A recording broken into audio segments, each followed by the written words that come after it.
시간 우리 찬양 드리면서 예배로 나아가겠습니다. 주의 십자가 지고 나 그곳에 가리니 모든 땅의 끝이 기근이라도 주님 그곳에 나 보내셨으니 주님의 뜻 구하며 찬양하리라. 주의 영광을 위해 나 그곳에 가리니 주님의 손이 보하시네. 내 삶은 나그네 삶이니 주 오실 날 바라며 선포하리라. 주의 십자가 그 땅에 꽂으며 주의 이름으로 세례를 주고 내 영혼 살아도 주를 위함이며 죽어도 주를 위한 것이니 성령이여 임하소서. 이 땅 위에 임하소서.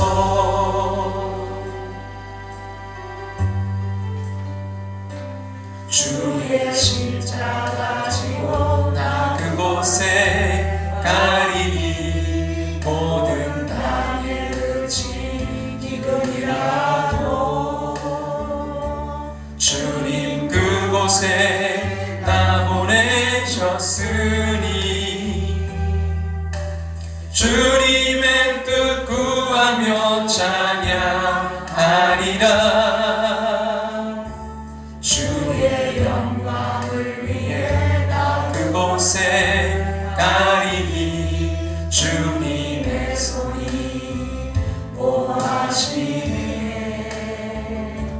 내 삶은 나그네 삶이니 주 오실 날 바라며 선포하리라. 주의 십자가 그 땅에 꽂으며 주의 이름으로 세례를 주고 내 영혼 살아도 주를 위함이며 죽어도 주를 위한 것이니 성령이여 임하소서. 이 땅 위에 임하소서. 주의 십자가 그 땅에 꽂으며 주의 이름으로 세례를 주고 내 영혼 살아도 주를 위함이며 죽어도 주를 위한 것이니 성령이여 임하소서. 이 땅 위에 임하소서. 성령이여 임하소서. 이 땅 위에 임하소서. 교회 위에 임하소서. 예배 위에 임하소서.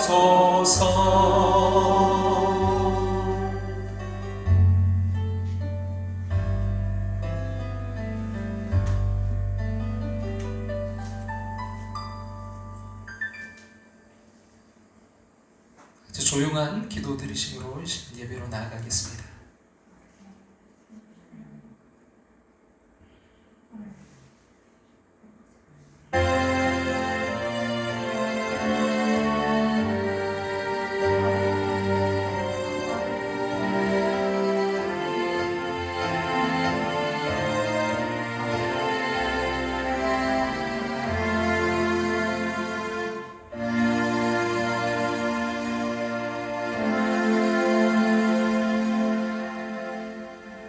친히 나무에 달려 그 몸으로 우리 죄를 담당하셨으니 이는 우리로 죄에 대하여 죽고 의에 대하여 살게 하려 하심이라. 그가 채찍에 맞음으로 너희는 나음을 얻었나니 너희가 전에는 양과 같이 길을 잃었더니 이제 너희 영혼의 목자와 감독 되신 이에게 돌아왔느니라. 아멘. 같이 자리에 일어나셔서 우리 찬송가 38장 예수 우리만요 찬양드리겠습니다.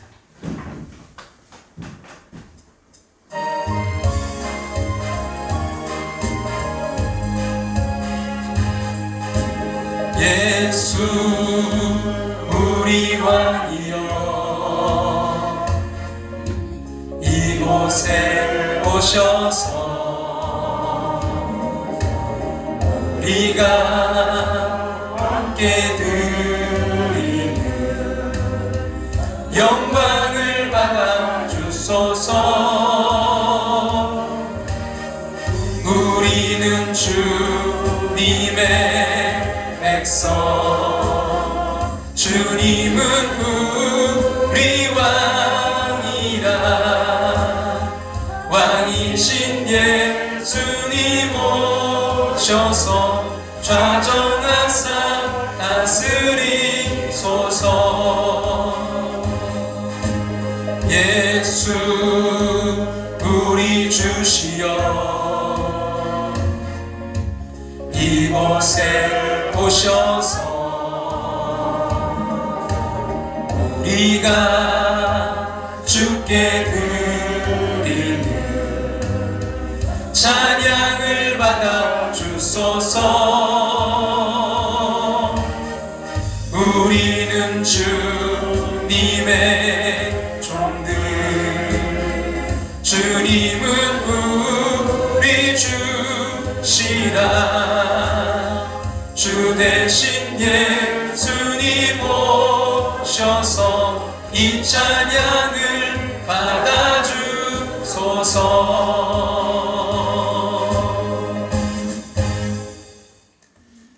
자리에 앉으셔서 하나님 말씀 누가복음 23장 42절과 43절 말씀 신약성경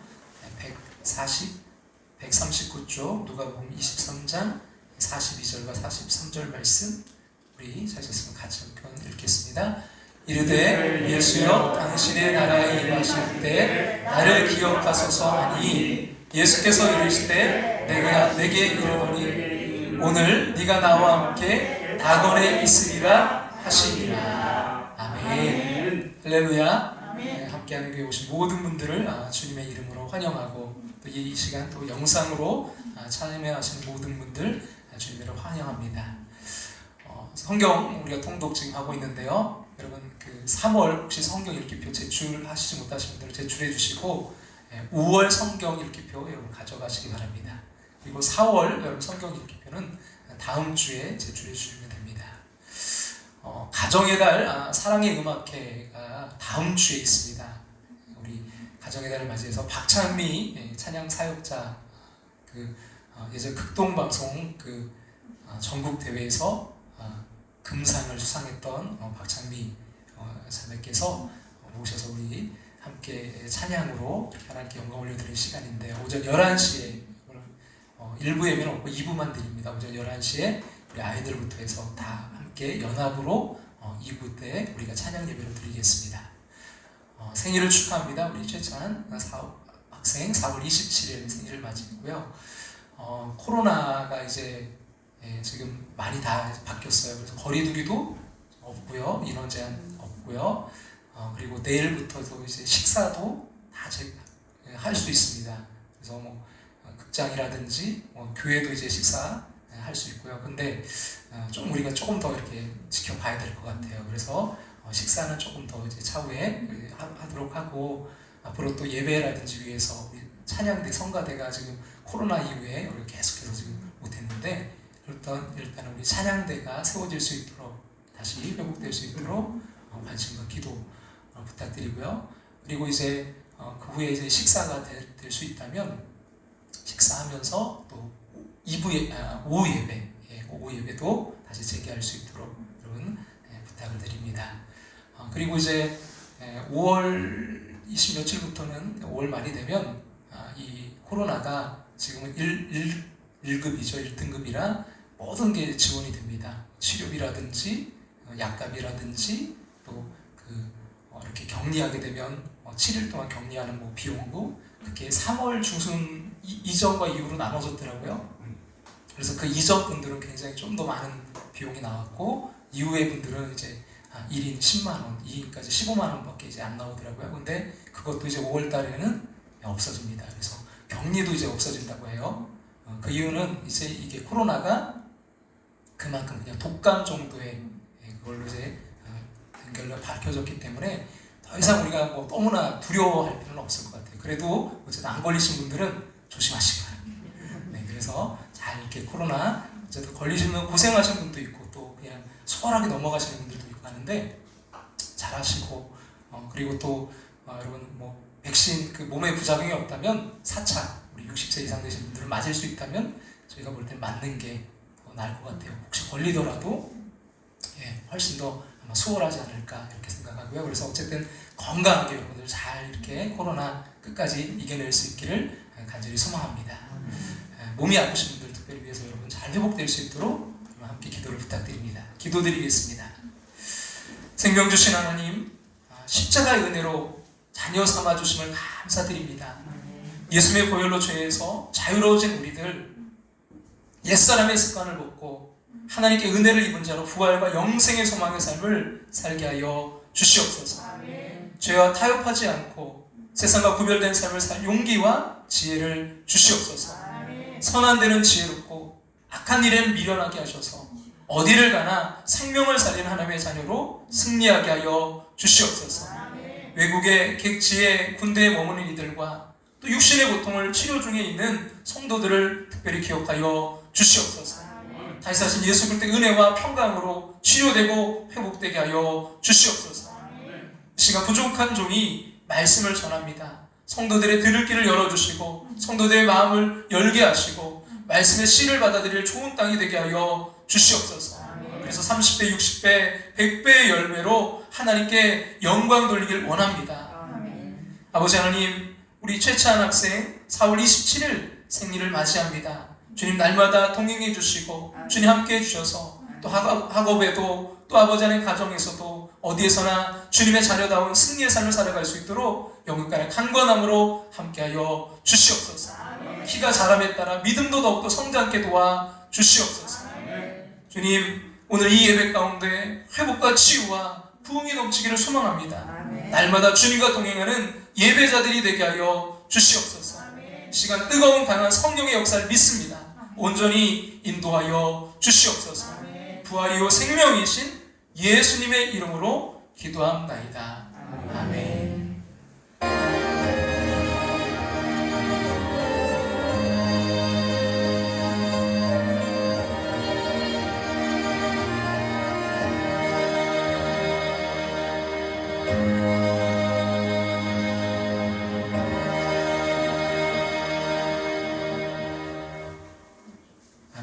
우리 최재훈 청년 휴가 나온 건가요?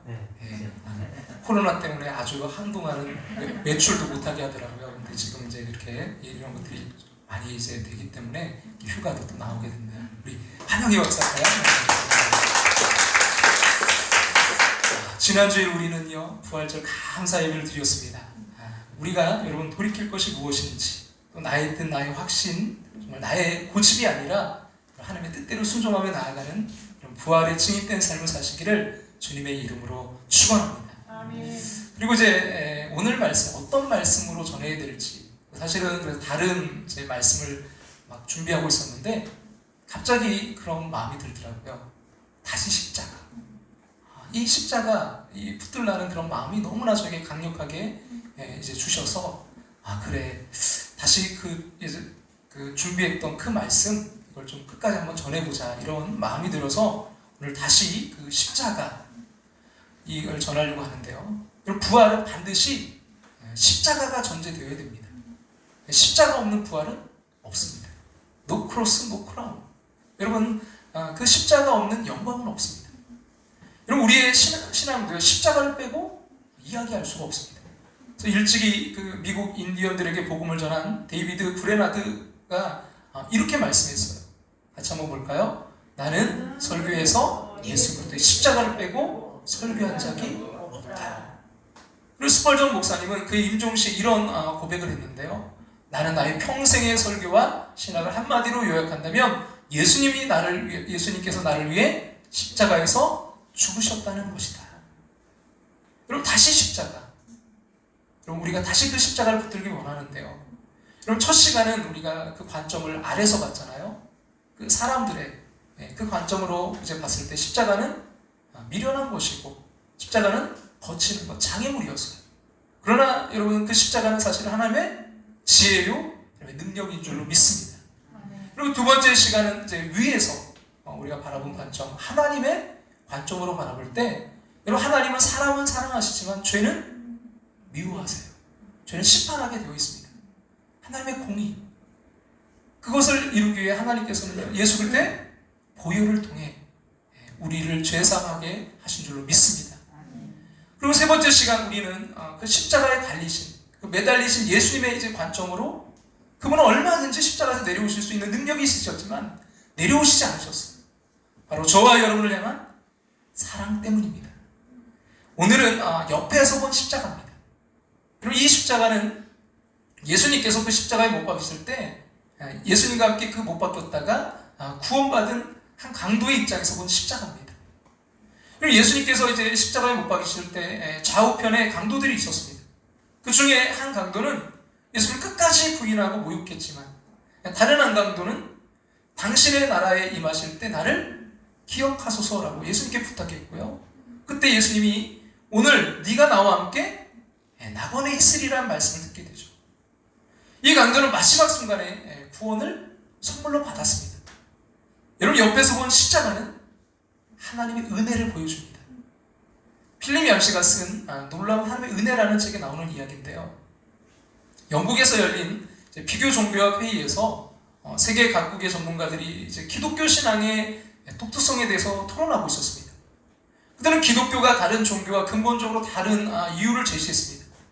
누군가가 이제 기독교의 독특성으로서 성육신을 말했습니다. 그러자 다른 사람이 다른 종교에도 신이 인간으로 현현한 내용이 있다고 했습니다. 또 누군가가 이제 부활은 어떠냐고 하자 다른 사람이 죽은 사람이 환생한 기사 역시 타 종교에도 있다고 했습니다.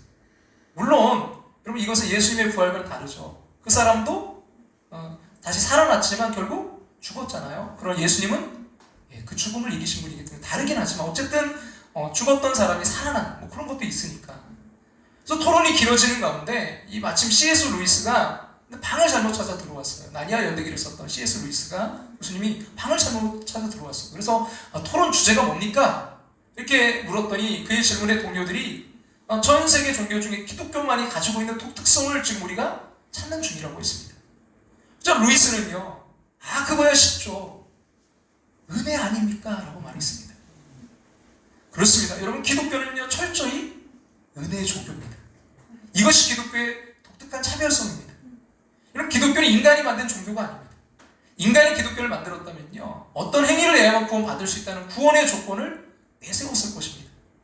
그렇게 하면 메시지 전달도 쉽고 또 듣는 사람이 이해하기도 쉬울 거예요. 자긍심을 높여주기 때문에 사람들이 좋아하고 환호했을 것입니다. 그래서 기독교를 제외한 세상의 모든 종교는 그 인간의 행위에 근거해서 구원의 교리를 세웁니다. 그러나 기독교는요, 이러한 부분을 철저히 배제합니다. 기독교는 인간은 천적으로 죄인이고 구원에 있어서 인간이 기여할 부분은요 아무것도 없다고 이야기합니다. 구원받기 위해서 오로지 우리를 위해 돌아가신 예수 그리스도의 십자가의 피를 의지해야 된다고 합니다. 기독교는 인간의 자존심을 내세우지 않습니다. 오로지 하나님의 은혜만을 이야기합니다. 여러분, 이것이 바로 기독교의 독특성입니다. 이것이 하나님의 놀라운 지혜입니다. 여러분, 인간이 천국에 들어가는데 조금이라도 기여하는 부분이 있었다면요, 여러분, 인간은 천국에 가서도요 교만해질 것입니다.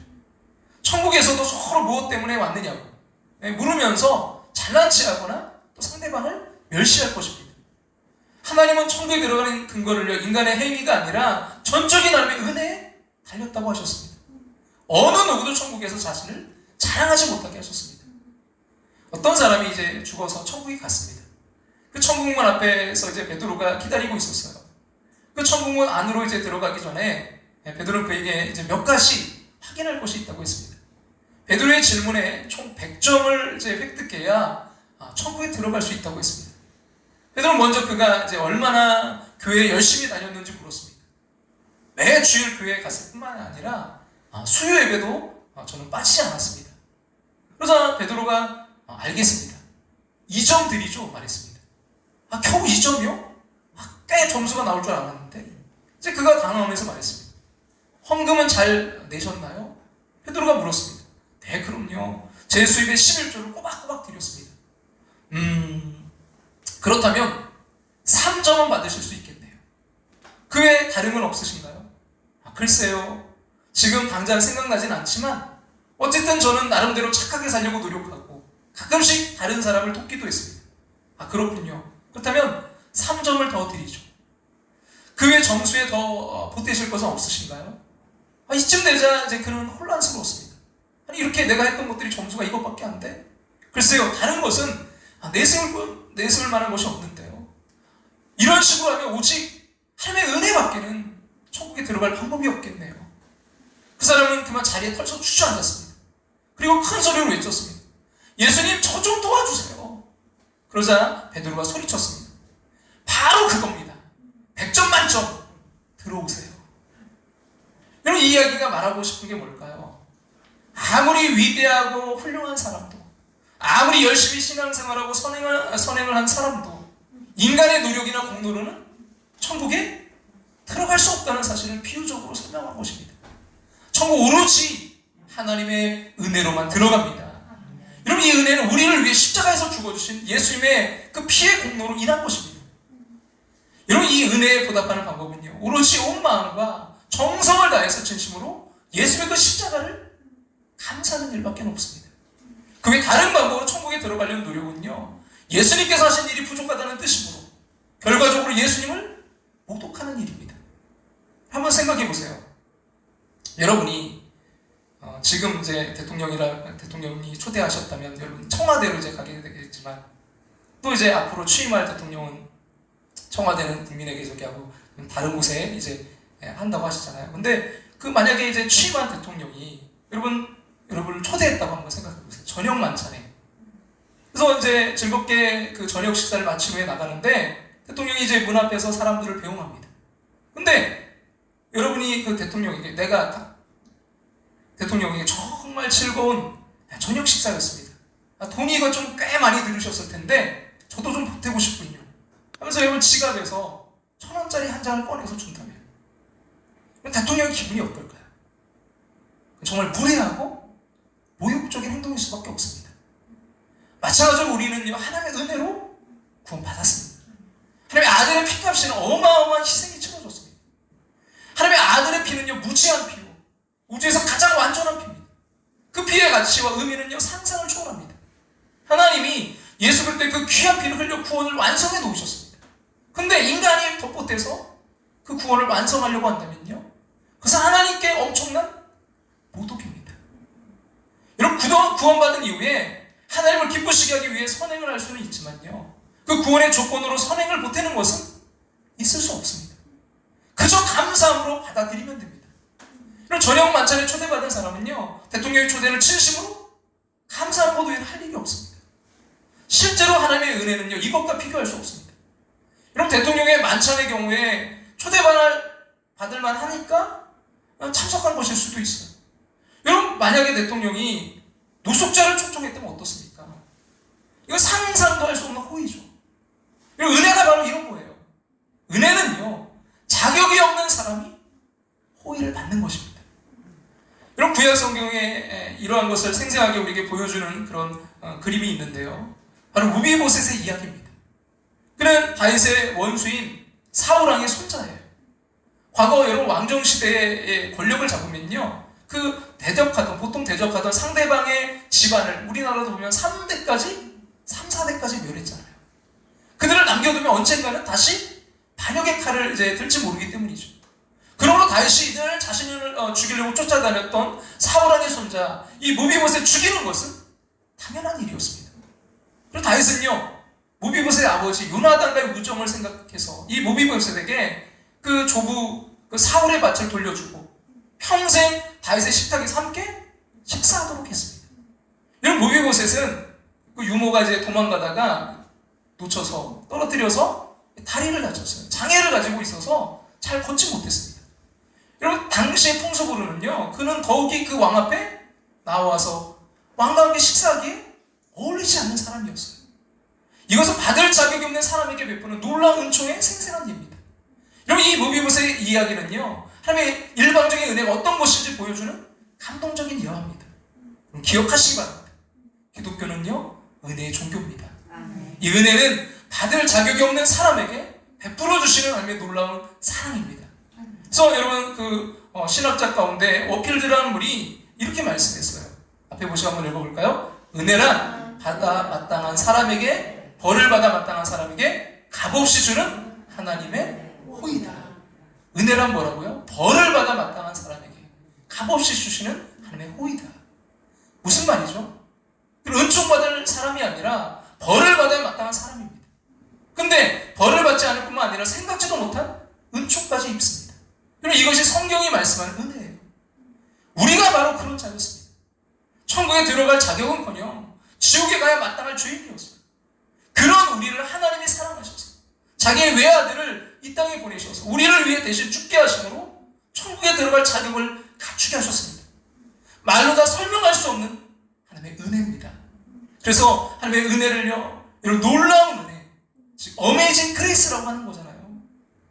여러분, 예수님 옆에 있던 이 강도 이야기는 이 구원이 얼마나 놀라운 은혜인지 그래서 극명하게 우리에게 보여줍니다. 이 강도는 십자가 위에서 죽어가고 있었습니다. 그는 자신의 구원을 위해 싸울 수 있는 공로도 없고 행할 수 있는 선행도 없었습니다. 이 강도는 자신의 그 짧은 인생을 범죄로 일관했고 그 범죄의 대가로 십자가형을 받고 있었습니다. 자기 죄값을 치르는 거예요.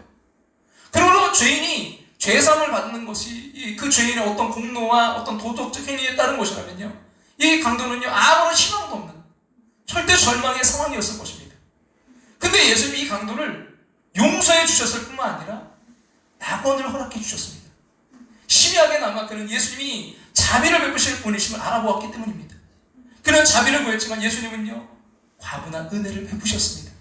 그래서 주님과 함께 낙원에 가게 되었습니다. 사랑 함께하는 권성 여러분, 기독교는 처음부터 끝까지 온통 은혜로 가득 차 있음을 알아야 됩니다. 하나님이 십자가를 계획하신 것이 은혜입니다. 십자가를 믿고 구원받게 해주신 것이 은혜입니다. 예수님의 십자가를 구원의 근거로 인정해 주신 것도 은혜입니다. 하나님 그렇게 하실 의무가 없기 때문이에요. 그럼 기독교는 전적으로 은혜의 종교입니다. 처음부터 끝까지 나의 공로가 들어갈 자리가 없고 전적으로 하나님의 은혜의 근거에서 구원받습니다. 여러분, 이것이 기독교가 다른 종교와 근본적으로 다른 점입니다. 세상에는 수많은 종교가 있지만 우리가 지은 죄를요, 대신 갚아주는 종교는 오직 기독교뿐입니다. 여러분, 부처는 우리 대신 죽어주지 않습니다. 우리의 죄 문제를 해결해주지도 않습니다. 우리 스스로 진리를 찾으라고 합니다. 너희 구원을 힘써 너희가 이루라는 것이 불교의 사상입니다. 힌두교의 업보의 교리를 카르마라고 하는데요, 힌두교에는 4개 계층이 이제 있는데 그들은 전생의 어떤 행위나 이제 업보에 따라서 현재의 삶이 결정된다고 믿는 거예요. 그래서 카르마의 법칙은 이렇게 말합니다. 네가 죄를 지었으니 네가 갚아라. 네가 전생에 네가 죄를 줬으니까 네가 갚아야 돼. 여러분, 반면에 기독교의 십자가는요, 끝없는 하나님의 은혜와 용서에 초점을 맞춥니다. 예수 그리스도 갈보리 십자가를 생각하신 것에 근거해서 이렇게 말합니다.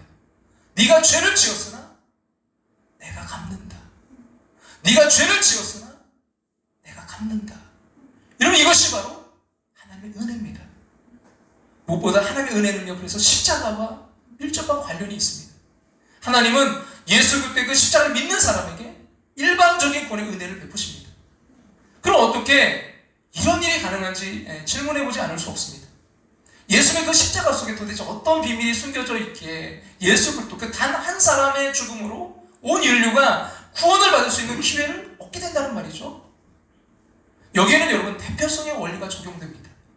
하나님은 아담을 인류의 대표로 세우셨고요, 그에게 선악과를 따먹지 말라고 하셨는데 아담이 이를 어겨서 우리 모두는 죄인의 자리에 떨어진 것입니다. 성경에서 분명히 이렇게 말씀합니다. 로마서 5장 12절 말씀 같이 한번 읽어볼까요? 그러므로 한 사람으로 말미암아 죄가 세상에 들어오고 죄로 말미암아 사망이 들어왔나니 이와 같이 모든 사람이 죄를 지었으므로 사망이 모든 사람에게 이르렀느니라. 그러나 이것이 여러분 대표성의 원리의 전부는 아닙니다. 그 다음에 이야기가 또 하나 있어요. 여러분 예수 그리스도 또한 인류의 대표이십니다.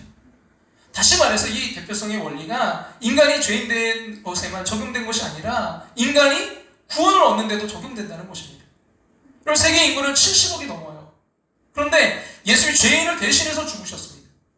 예수께 대표성의 원리가 적용되지 않는다면요, 예수께서 전 세계 그 70억의 사람을 구원하려면 각각의 사람을 위해 70억 번 이상 십자가에서 죽으셔야 됩니다. 그러나 예수님은 단 한 번만 죽으셔도 됩니다. 그분이 우리를 대표해서 죽으셨기 때문입니다. 하나님이 이 대표성의 원리를 이렇게 역으로 적용시키신 것입니다. 그러나 여러분 예수 그때 그 십자가의 효력에 대한 의문을 가질 수 있어요. 그리스도가 예수님이 십자가에서 당한 그 고작 몇 시간의 고통이 어떻게 전 인류를 영원한 잃어버림부터 구출할 수 있는가라고 물을 수 있습니다. 여기에 대한 답변의 열쇠는요, 그 고통받는 자가 누구냐에 달려있는 거죠. 그러면서 이제 텅 빈 십자가에서 마이클 그린이 이렇게 말했는데요. 같이 한번 제가 한번 읽어드릴게요. 그리스도 인류 전체와는 질적으로 구분된다. 그리스도가 고통당하셨던 것과 하나님으로부터 분리된 인류가 고통당하는 것은 양쪽으로 등치가 성립되지 않는다. 그러니까 사람이 고통당하는 것과 여러분 그 예수님이 고통당한 것과는 같지가 않다는 거예요. 그러면서 이렇게 이야기합니다. 갈보리 십자가에 매달린 그분에 대해서는 전적으로 다른 생각을 가져야 된다. 우리는 수십만 마리의 쥐가 죽은 것보다 내 자녀가 1시간 동안 아픈 것을 더 걱정한다. 왜냐하면 쥐와 사람은 질적으로 다르기 때문이다. 하나님의 아들이 모든 인간을 위해 죽으신 것도 마찬가지다.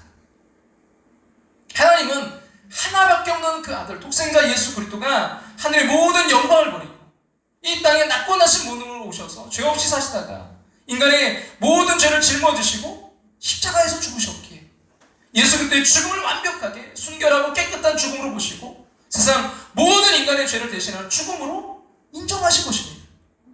그래서 여러분 예수님은요 인류의 대표자이시고요 동시에 그는 대리자이십니다. 예수 온 인류를 대표해서 또 나은 사람을 대신해서 십자가 위에서 죽으셨습니다. 예수의 죽음에는 그래서 우리의 죽음이 내포되어 있습니다.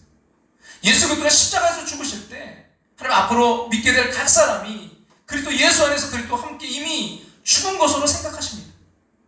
여러분 예수 그리스도의 죽음과 우리의 그 죽음과 연관성에 관해서 제임스 패커라는 분이 십자가라는 지식에서 이렇게 설명했는데요. 그분께서 우리를 대속하시려고 고통스럽게 공개적으로 죽으셨기 때문에 그분을 믿는 우리는 그분과 하나 되어 이미 죽은 것이다. 근데 뭐라고 했냐면 고통 없이 보이지 않는 방식으로 이미 죽은 것이다. 그분과 하나 되어 죽은 것이다. 그분이 그러면서 이렇게 이야기합니다. 그분이 우리를 위해 죽으셔서 아담 안에서 범한 우리 죄가 사함받았고 우리는 그분 안에서 하나님의 용납하심을 누릴 수 있게 되었다. 우리는 그분 안에서 죽었으므로 아담 안에서 살고 있던 존재로부터 노임을 얻게 되었고 그리하여 그분 안에서 다시 살아나 새로운 생명을 얻고 새로운 피조물이 되었다. 내가 죽고 이제 예수 그리스도로 살게 된 줄로 믿습니다. 이것이 대단히 중요한 이야기예요. 그래서 마틴 루터가 이런 것을 거룩한 자리바꿈이라고 표현했어요. 거룩한 자리바꿈이다. 하나님이 예수님의 자리를 우리의 자리와 바꾸셔서 그리스도 우리를 위해 죽게 하시고 우리는 그리스도 안에 살게 하셨습니다. 그리하여 우리의 죄는 우리의 것이 아니라 그리스도의 것이 되게 하시고요. 그리스도의 은은 그리스도의 것이 아니라 우리의 것이 되게 하셨습니다. 그리스도가 우리 자리에서 우리의 죄를 대신하신 것은 이해가 되는데 우리가 그리스도의 자리에서 그리스도의 은을 소유한다는 게 도대체 이게 뭘까요? 이게 참 근데 중요해요. 그리스도가 여러분 우리 죄를 대신하는 것만으로 충분할 수 없을까요? 우리가 여러분 그리스도의 그 은을 소유해야 될 이유가 있는 건가요? 여러분 천국에 들어가기 위해서예요. 여러분 죄가 없는 것만으로는 천국에 들어갈 수 없습니다. 천국에 들어가려면 의로워야 돼요. 문제는 우리에게 천국에 들어갈 만한 그 의가 없다는 사실이에요. 한 사람도 의로운 자가 없어요. 퍼펙트한 자가 자가 없어요. 이런 죄사함과 하나님 앞에서 의롭다함을 받는 것은 같지 않기 때문이에요.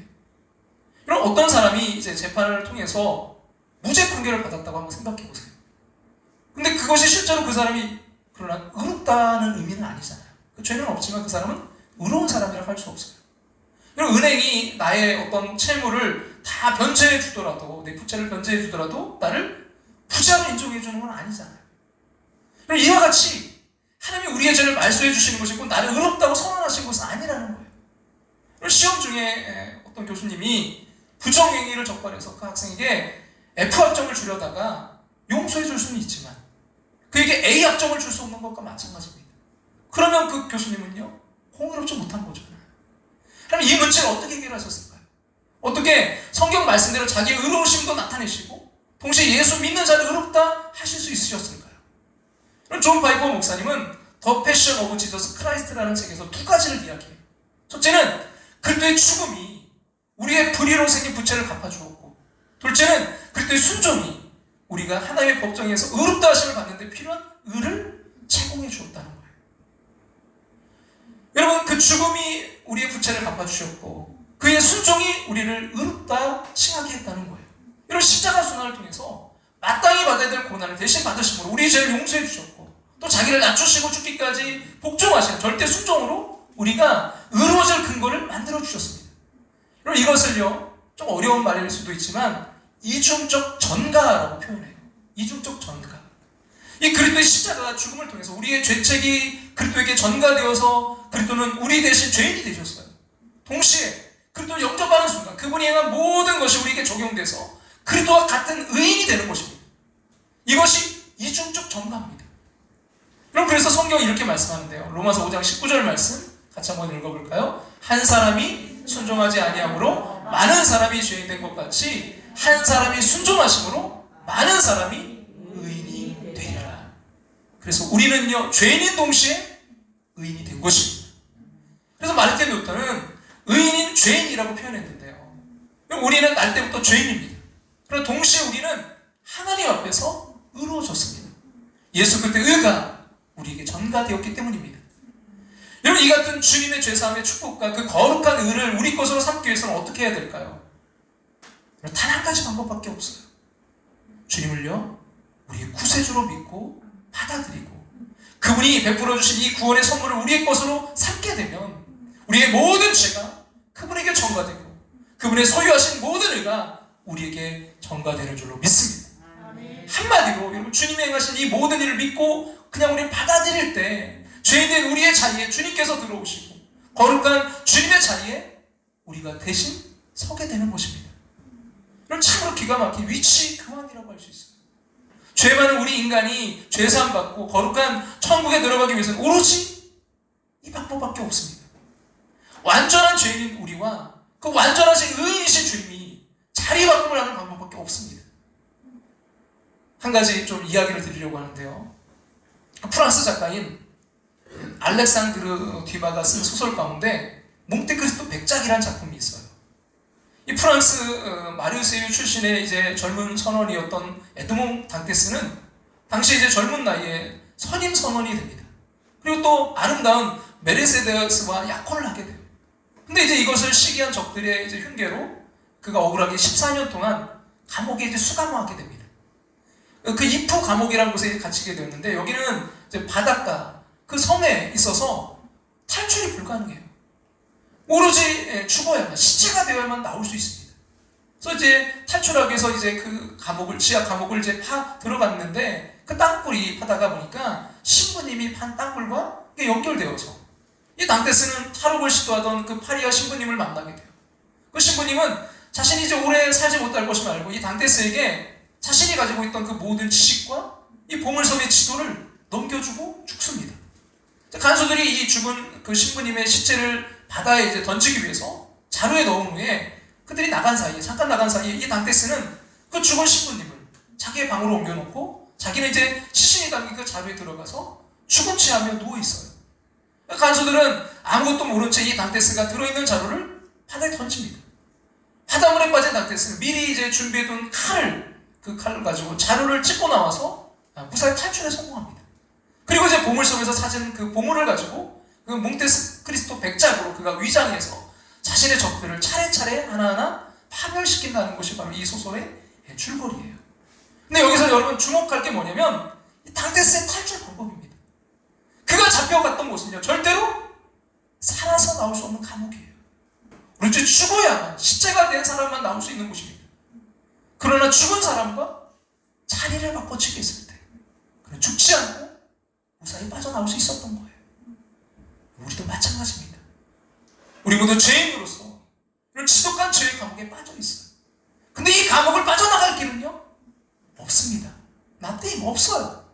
인간이 살아있는 한 이런 이 죄의 감옥에서 빠져나와서 거룩한 천국에 들어갈 길은요, nothing, 전혀 없어요. 세상 모든 사람은 이 죄의 감옥에서 허덕이다가 죄로 인해 심판받고 영원한 멸망의 지옥에 떨어지는 수밖에 다른 방법이 없습니다. 그러나 하나님, 당신의 아들의 죽음을 통해 놀라운 자리바꿈을 해주셔서 주님을 믿기만 하면 죄를 용서받고 천국에 들어갈 수 있게 해주셨습니다. 이런 이 자리바꿈, 죄책감이 자유함으로, 상처가 치유로, 갈등이 화목으로, 염려가 평강으로, 열등감이 자존감으로, 우울증이 유쾌함으로, 가난이 부여로, 위기가 기회로, 저주가 축복으로, 무엇보다 죽음이 영생으로 바뀐 줄로 믿습니다. 얼마나 놀라운 은혜입니까? 이를 위해서 주님이 희생당하셨습니다. 그러므로 여러분, 이 큰 은혜를 무시하면 어떻게 되겠습니까? 여러분, 여러분이 누군가에게 호의를 베풀었는데 여러분, 거절 당해보셨나요? 이것처럼 사람이 참 너무나 정말 기분 나쁜 게 없어요. 여러분, 우리에게 주어진 이 구원은 너무나 소중한 거예요. 주님이 소중한 빚값을 치르셨기 때문입니다. 여러분, 히브리서 2장 3절 우리에게 이렇게 말씀합니다. 같이 한번 볼까요? 우리가 이같이 큰 구원을 등한히 여기면 어찌 그 보험을 피하리요.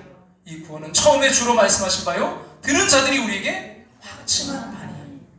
근데 사랑하는 여러분, 이 은혜가 은혜되기 위해서는요, 믿음이 필요합니다. 2000년 전에 일어난 예수 그리스도의 그 십자가 사건이 나의 사건으로 경험되려면요, 믿음이 요구돼요. 여러분, 기독교에서 그토록 믿음을 강조하는 이유가 여기에 있습니다. 그 텅 빈 십자가를 쓰신 마이클 그린이 그 예수 그리스도의 십자가 사건이 죄인인 우리와 하나님과 관계를 회복시킨다고 하면서 이렇게 그가 말했는데요. 같이 한번 볼까요? 이 관계의 회복은 자동적으로 이루어지는 것이 아니다. 우리의 손을 뭐라고요? 구주 예수님의 피 묻은 손에 뻗어야 된다. 그래야만 비로소 하나님과 올바른 관계가 형성되기 시작한다. 그래서 이제 오늘 본문에 나오는 두 강도의 이야기를 예로 들어요. 그 십자가 다니 한 강도도 성금요일에 구원을 얻었다. 그러므로 어느 누구도 낙심할 필요는 없다. 그러나 두 강도 중에 한 사람만 구원을 얻었다는 점을 기억해야 된다. 믿음이 없이는 아무도 구원을 얻지 못한다. 믿음이 없이는 아무도 구원을 얻지 못한다. 믿음이 참 중요합니다. 조시 맥도웰이 그 기독교 교양 믿음의 기초는 무엇인가라는 책에서 그 하나님의 은혜와 믿음을 이렇게 정의했어요. 같이 한번 볼까요? 하나님의 은혜는 그분이 값없이 베풀어 주시는 호의이고, 믿음은 그분의 은혜를 받으려고 팔을 뻗는 것이다. 은혜가 뭐라고요? 베풀어 주신 호의가 은혜고, 그건 값없이 베풀어 주신 호의예요. 근데 우리가 반응해야 돼요. 뭘로요? 믿음으로. 근데 그 믿음이 뭐냐? 그분의 은혜를 받으려고 뭐라고요? 팔을 뻗는 거. 이게 믿음이라는 거예요. 우리를 여러분 구원하시려고 하는 아무런 조건 없이 당신의 아들을 십자가에 죽게 하셨어요. 이것은 말로 설명할 수 없는 엄청난 호의기에 은혜라고 표현합니다. 믿음은 이 하나님의 은혜를 내 것으로 받아들이기 위해서 마음을 열고 하나님께 손을 내미는 것을 의미합니다. 이를 위해서 십자가 사건은 진정 나를 위한 사건이에요. 여러분, 진정으로 인간을 위해 하나님이 보내주신 구세주로 인정하고 받아들이는 게 중요합니다. 성경이 말씀하신 대로 예수 그때 그 십자가가 희생을 통해서 나를 구원해 주실 능력이 있음을 내가 믿는가? 여러분, 이 믿음이 있으면 우리는 구원받습니다. 그러나 여러분, 이 믿음이 없으면 구원에 이르지 못합니다. 성경은 그래서 이렇게 말씀해요. 에베소서 2장 8절 같이 한번 볼까요? 너희는 그 은혜에 의하여 믿음으로 말미암아 구원을 받았으니 이것은 너희에게서 난 것이 아니요 하나님의 선물이라. 여러분, 구원은 하나님의 선물이지만 믿음으로 주어집니다. 여러분, 선물도 호의도 거부할 수 있어요. 반응을 해야 돼요. 뭘로요? 믿음으로 받아들여야 돼요. 그리고 그 믿음조차 하나님의 은혜로 주어지므로 여러분, 우리는 그 믿음의 은혜를 사모해야 될 줄로 믿습니다. 사랑하는 여러분, 이 사실이 믿어지시나요? 2000년 전에 유대 땅에서 십자가에 못 박혀 돌아가신 예수 그리스도가 나를 위한 구세주가 되실 수 있다는 사실이 여러분 믿어지십니까? 일반적으로요, 인간의 모든 사건은 상대적인 의미밖에 없어요. 어떤 시간과 공간 이렇게 갖춰서 이 초월해서 절대적인 의미를 가지지 않아요. 그렇다면 2000년 전에 여러분 유대 땅에서 일어난 예수의 십자가 사건이 왜 오늘을 사는 우리에게 적용되고 그것이 효력을 발휘할까요? 여러분, 지난번 잠깐 소개해드렸던 그 요한복음 강의를 쓰신 김세훈 교수님은 예수의 부활 사건 때문이라고 설명해요. 부활은 자연적인 사건이 아니라 우주 밖에 초월자가 직접 개입해서 생명을 준 창조의 사건이기 때문에 그 인간의 시간과 공간 밖에 있는 초월자 사건입니다. 그렇게 예수님의 부활은 절대적인 의미를 갖게 되고 이 부활을 가져온 예수님의 십자가 사건도 절대적인 사건인 것입니다. 그러므로 예수 그리스도의 십자가 사건이 일어난 지 2000년이 지났고 예수께서 십자가에 못 박히실 때 우리가 직접 그 갈보리 언덕의 그 장소에 있지는 않더라도 지금 예수님의 그 십자가 사건을 믿으면요, 그 십자가 사건이 바로 나를 위한 사건이 되는 거예요. 여러분, 이것이 십자가의 놀라운 능력입니다. 그러므로 여러분, 믿음은 대단히 중요합니다. 이 믿음이 예수 그리스도 안에서 일어나는 하나님의 객관적인 구원 사건이 우리에게 효력을 발생하게 하는 수단이기 때문이에요. 다시 말해서 예수의 십자가 사건을 믿고 그것을 마음으로 받아들일 때, 2000년 전에 이 십자가에서 흘리신 예수 그리스도의 피가 오늘 나의 마음속에 있는 모든 죄악을 깨끗하게 씻어내시는 보배로운 피로 효력을 발휘하는 것입니다. 거기 너 있었는가? 거기 너 있었는가? 그때 주가 십자가에 못 박힐 때라는 유명한 흑인 영가가 있어요. 물론 우리가 거기 있을 수는 없습니다. 십자가 사건, 우리가 태어나기 2000년 전에 일어난 사건이기 때문이죠. 그러나 동시에 우리가 그 자리에 있었다는 사실을 깨달아야 됩니다. 더군다나 우리는요, 단순히 그냥 구경꾼으로만 거기 있었던 것이 아니라 음모를 품고 계획을 세우고 배반하고 흥청하고 그분을 넘겨주어서 그를 십자가에 못 박게 하는 그 모든 일에 참여 유죄의 가담자로 우리가 거기 있었던 것입니다. 그리고 이 사실을 깨닫게 될 때 거룩하신 주님을 십자가에 넘겨주 우리의 죄를 철저히 회개하게 되고요, 주님과 함께 십자가에 못 박히는 경험을 하게 되고요, 그로 인해 놀라운 구원의 은혜를 누리게 됩니다. 여러분, 네덜란드의 화가 가운데 렘브란트라는 그 화가가 있는데 많은 성화를 그분이 참 그렸어요. 그 중에 예수님께서 십자가에서 이제 돌아가시는 장면을 그린 그림이 있어요. 그 마리아와 이제 사람들이 예수의 고통당하시는 그 십자가 아래서 울면서 두려워하는 모습을 그렸는데 그 한 사람 한 사람의 표정이 정말 실감이 나요. 근데 그림 안쪽 구석에 그 2000년 전 당시 유대 사람과는 전혀 관계가 없는 사람의 얼굴이 그려져 있습니다. 바로 렘브란트 자신이에요. 자기 얼굴을 그려놨어요. 이것은 렘브란트의 신앙 고백을 보여주는 것입니다. 예수 그리스도가 십자가에 돌아가신 그 현장에 거기에 내가 있었다. 존 델러스 제일 침례교회 목사님이셨던 크리스 웰은 그래서 이렇게 고백했는데요. 꿈속에서 나는 구세주를 보았다. 그의 등은 벌거벗겨져 있었고 손을 치켜든 군인은 그 끔찍한 9개의 끈을 단 채찍으로 등을 내리치고 있었다. 꿈에 나는 군인을 말리기 위해 그의 팔을 잡았다. 내가 그렇게 하자 군인은 놀라서 나를 뒤돌아보았다. 내가 그를 쳐다보았을 때 나는 그가 나 자신이었음을 알았다. 얼마나 놀라운 이야기입니까?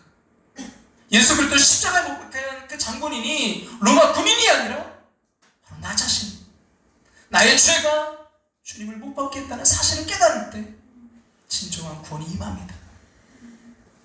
오늘 라원준 목사님이라는 분이 계신데요. 이분이 어린이 전도협회 이제 파송 선교사로 그 아시아 태평양 지역 책임자로 섬기면서 수많은 어린 영혼들을 구원하고 또 그들을 돌보는 교사를 양성하는데 그분이 삶을 바치고 있습니다. 그분이 근데 이러한 사역자의 삶을 있었던 것을 고백했는데 대학교 1학년 때 그분이 예수 그리스도 인격적으로 만나게 된 계기가 있었다는 거예요. 이제 부흥 집회를 하는데 그 당시 이제 시각 장애인이셨던 목사님이 부흥 강사가 오셨대요. 근데 그 강사 목사님이 설교 후에 기도 전에 이제 찬양을 하는데 갑자기 그 찬양의 가사가 그 마음속에 깊은 곳을 파고들었다는 거예요. 그 찬양은 바로 이거였는데요. 그때 그 무리들이 예수님 못 박았네. 녹슨 세계의 그 멋으로 망치 소리 내 맘을 울리면서 들렸네. 그 피로 내 죄 씻었네. 그때 그 무리들이 예수님 못 박았네. 녹슨 세계의 그 모습. 근데 뭐라고요? 망치 소리. 그 망치 소리가 내 마음을 울리면서 들렸네. 거기에 내가 있었던 거예요. 그 피로 내 죄 씻었네. 성령께서 이 라운주 목사님의 마음에 그때 그 무리가 바로 자신임을 환하게 밝혀주셨고요. 자신의 죄로 인해서 이 예수님이 십자가에 못 박히셨다는 사실을 마음 깊이 깨닫고 고백하게 되었다는 거예요.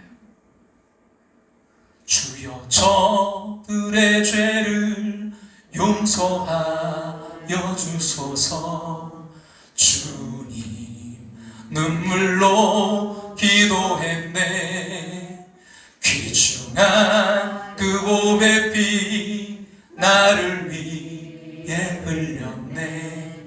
그 피로 내 죄 씻었네. 주여 저들의 죄를, 그 저들 속에 내가 있는 거예요. 주여 저들의 죄를 용서하여 주소서. 주님 눈물로 기도했네. 귀중한 그 보배 피 누구를 위해서요? 나를 위해 흘렸네. 왜 그 자리에 내가 있었기에? 나를 위해 흘렸네.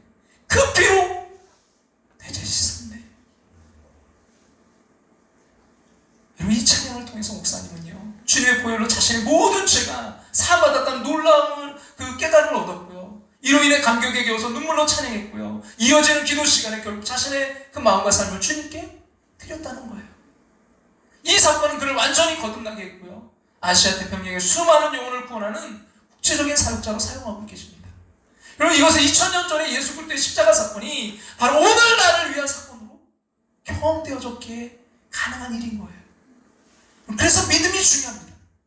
이런 일을 가능하게 해주는 것이 바로 믿음이기 때문이에요. 그래서 알리스톤 맥그레스라는 분이 그 믿음의 중요성을 이렇게 표현했는데요. 같이 한번 볼까요? 믿음을 통해 신자는 그리스도와 더불어 다음과 같은 놀라운 관계를 갖게 된다. 즉 그리스도의 죽음과 부활을 통해 발생한 모든 것이 현재 이곳에서 개인을 통해 반복될 수 있다는 것이다. 죽음과 그 부활이, 십자가의 죽음과 부활이, 주님의 부활이 끝이 아니라 지금 이 자리에서 나를 통해 반복될 수 있다는 거예요. 내가 죽고 예수 그대로 사는 삶. 할렐루야. 여러분, 물론 이 사실을 믿어지게 만드시는 분은 성령님이세요. 성령님이 나에게 임하시면요, 2000년 전 그 먼 유대에서 일어난, 나와 어떻게 보면 상관없다고 생각했던 예수 그때 그 죽음과 부활이 바로 나를 위한 사건으로 믿어져서 지금 여기에서 나의 희열, 나를 구원하는 능력의 십자가 부활로 역사하는 것입니다. 이것이 바로 하나님의 놀라운 은혜입니다. 그렇게 우리는요, 성령님을 더욱더 의지해야 돼요.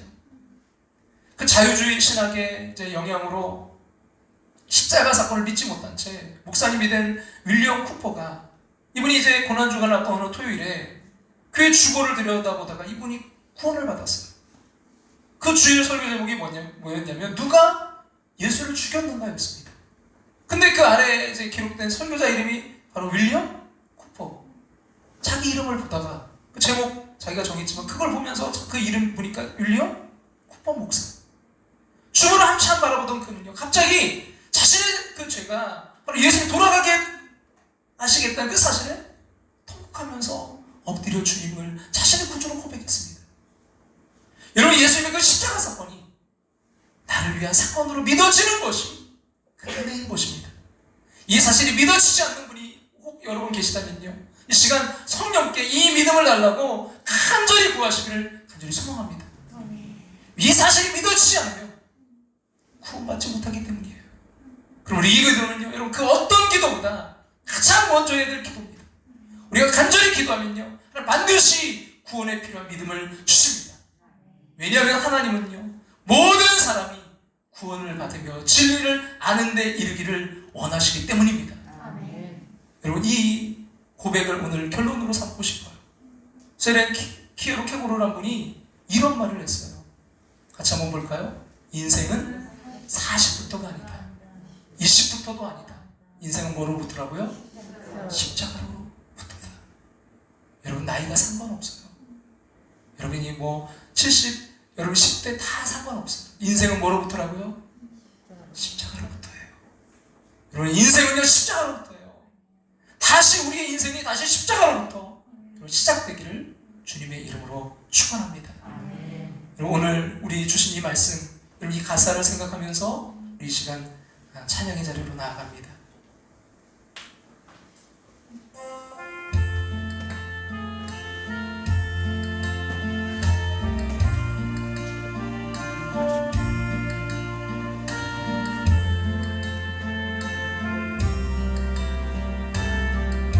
그때 그 무리들이 바로 저와 여러분입니다. 그때 그 무리들이 예수님 못 박았네. 옷을 세계의 그 못으로 망치 소리 내 맘에 울리며 피 흘렸네. 그 피로 내 죄 씻었네. 주여 저들의 죄를 용서하여 주소서. 주님 눈물로 기도했네.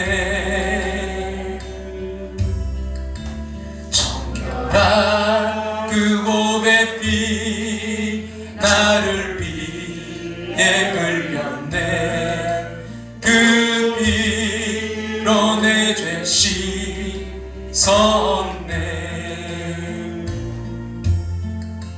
비웃는 그 무리들 주의 복 벗긴 후에 그 목 깊숙이 찔렀네. 귀중한 그 보배피 나를 위해 흘렸네. 그 피로 내 죄 씻었네. 우리 한 번 더 고백할까요? 비웃는 그 무리들, 비웃는 그 무리, 거기에 우리가 있었어요. 주의 복 벗긴 후 그 몸 깊숙이 찔렀네. 깊숙이 찔렀네. 귀중한 그 몸의 피, 귀중한 그 몸의 피 나를 위해 흘렸네. 그 피로 내 죄 씻어. 우리 한 번 더 고백합니다. 비웃는 그 무리들, 비웃는 그 무리들 주의 복 벗긴 그 몸 깊숙이 찔렀네. 깊숙이 찔렀네. 귀중한 그 보배피 나를 위해 흘렸네. 그 피로 내 죄 씻어. 이 시간 우리 오늘 주신 말씀 붙들고 함께 기도하며 나아가길 원합니다. 주님 그 자리에, 주님 그 십자가 그 아버지의 고난의 자리에 나도 있었음을 주님 다시 한번 깨닫길 원합니다. 주님 아버지 하나님, 주님이 죽으셨기에, 주님이 돌아가셨기에, 주님이 희생하셨기에 하나님 그 의로 내가 구원받게 됨을 감사합니다. 주여 이것이 믿어지게 하시고 이것이 아버지 우리의 삶 속에 누려지는 아버지 그 은혜가 있길 원합니다. 오직 하나님의 은혜임을 고백합니다. 주여 은혜를 주시옵소서. 오늘 이 사실이 믿어지지 않는 영혼이 있다면 주여 오늘 이 시간 그를 찾아가 주셔서 만져주시고 그 심령 주님의 영으로 거듭날 수 있도록 주님 이 시간 다스려 주시옵소서. 주님 그 십자가의 현장에 내가 있길 원합니다. 다시 십자가로부터 시작된 인생 되길 원합니다. 오늘 우리에게 주신 이 말씀 붙들고 우리 주님의 이름 한번 부르고 우리 간절한 마음으로 함께 기도하며 나아갑니다. 주여 아버지 하나님, 주님 아버지 하나님, 주님 아버지 하나님, 내가 조금만 아버지 하나님 남보다 조금만 뛰어난 것이 있으면, 조금만 가진 것이 있다면 조금만 더 아는 것이 있다면 교만했던 그 모습을 주님 이 시간 그 모든 것 내려놓습니다. 주님 나의 공로로 된 거 하나도 없음을 주여 주님 앞에 고백하며 나아갑니다. 전적으로 하나님의 은혜, 아버지 하나님 그 자리 바꿈을 통해서 주님의 그 죽음을 통해 아버지 내가 의인으로 세워질 수 있었던 하나님의 은혜인 줄로 믿습니다. 다시 그 십자가로 나아가길 원합니다. 다시 그 십자가 붙들고 나아갑니다. 주의 인도하시고 역사하시고 함께해 주옵소서. 주님 이 시간 아버지 이 구원의 은혜를 우리 아버지 함께하는 모습들 한 사람 한 사람이 누리게 하여 주시옵소서. 한 사람도 예외되는 자 없도록 주여 아버지 믿어지는 그 믿음을 주여 허락하여 주시옵소서. 은혜 위에 은혜를 더하여 주시옵소서. 주님 다시 한번 주님 의지하며 나아갑니다. 주님 이 기쁨을 이 감격을 이 은혜를 누리게 하시고 또 나누는 삶이 될 수 있도록 주님 우리의 가정에 우리의 아버지 이웃들에게 우리의 삶의 터전에서 주님이 받은 은혜를 흘려보내는 자 될 수 있도록 주님 인도해 주시옵소서. 주님 아버지 함께 하시고 인도하심을 감사합니다. 그 보배 피 나를 위해 흘렸네. 그 피로 내 죄 씻었네.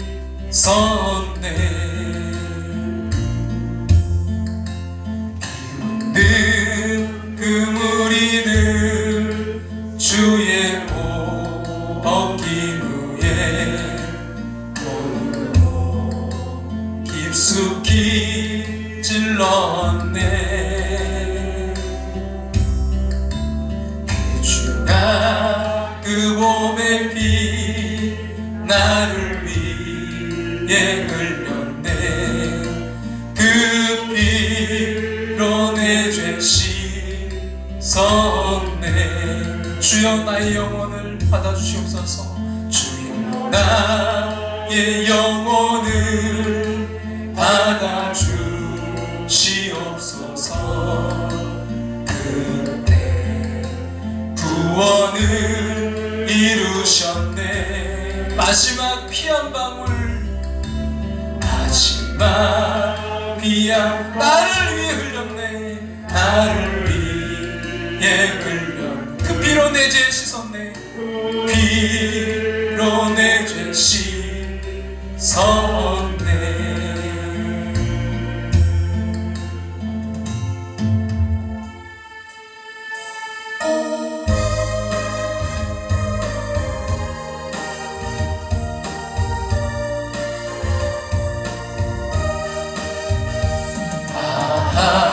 하나님의 은혜로 있을 데 없는 자 왜 구속하여 주는지 난 알 수 없도다. 내가 믿고 또 의지함은 내 모든 영병 아시는 주님 늘 보호해 주실 것을 나는 확실히 아네.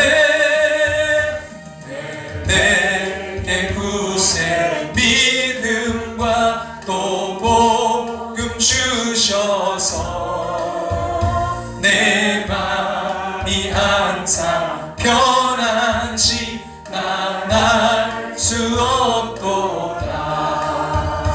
내가 믿고 또 의지함은 내 모든 영병 아시는 주님 늘 보호해 주실 것을 나는 확실히 왜 내게 성령 주셔서 내게 성령 주 내 마음 감동해 내 마음 감동 주 예수 믿게 하는지 주 예수 믿게 난 알 수 없도다. 알 수 없도다. 내가 믿고 또 의지함은 내 모든 영병 아시는 주님 늘 보호해 주실 것을 나는 확실히 아네. 주 언제 강림하실지 오빠 매운 낮에 또 주님 만나 그곳도 난 알 수 없. 우리 다같이 일어나서 고백할까요? 내가 믿고 또 의지함은, 믿고 또 의지함은 내 모든 형편 아시는 주님 늘 보호해 주실 것을 나는 확실히 아네. 우리 한 번 더 고백합니다. 내가 믿고 또 의지함은 내 모든 형편 아시는 주님 늘 보호해 주실 것을 나는 확실히 아네.